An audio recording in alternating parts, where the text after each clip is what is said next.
મિત્રો તૈયાર થઈ ગયા છે, અગરબત્તી કરી નાખી છે. તો આપણે વાંચવા બેસવાનું છે. મધ્યકાલીન ગુજરાતનો ઇતિહાસ કરવાનો છે. તો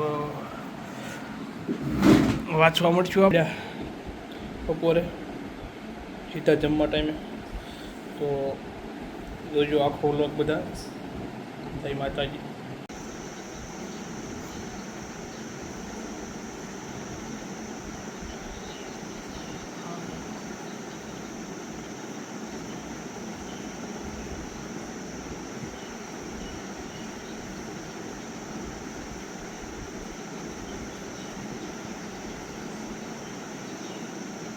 મિત્રો હેલો, જમવા મન થઈ ગયું છે.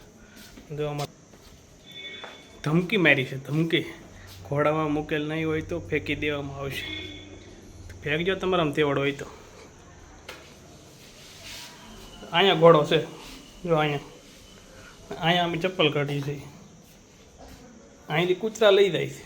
અહીંયા મૂકો, અહીંયા તો અમે કાઢશું ઘોડામાં. બાકી ઘોડામાં કાઢવામાં નહીં આવે. તેવડ હોય ફેંકજો.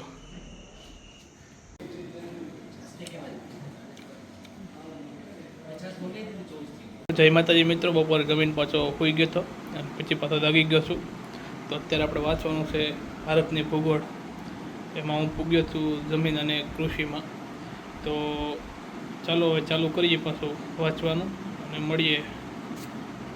પૂછે ગમે ત્યારે બ્રેક લઉં ત્યારે મળીએ પાછા. જય માતાજી મિત્રો. આપણે ઉપર રનિંગ કરવા આવે શૂટ લઈ લે.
તો મિત્રો રનિંગ પૂરું કર્યું છે.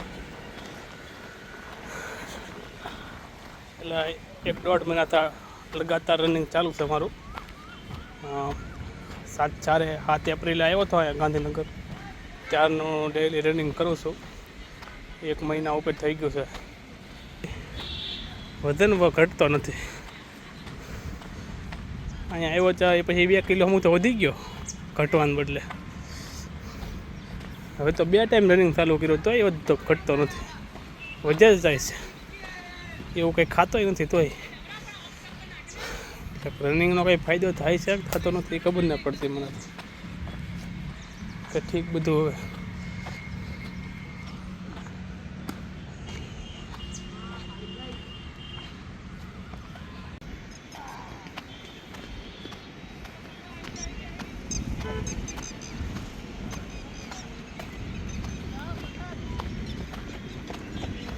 તો મિત્રો રનિંગ પૂરું કરીને આપણે ભાગ્યાથી હોસ્ટેલ બાજુ. હવે હોસ્ટેલ એટલી આઘી થાય ને કે રનિંગ કર્યા પછી હાલવાનું મૂડ નથી થતું. એમ ભાઈ માઈ ગયું નથી જવું.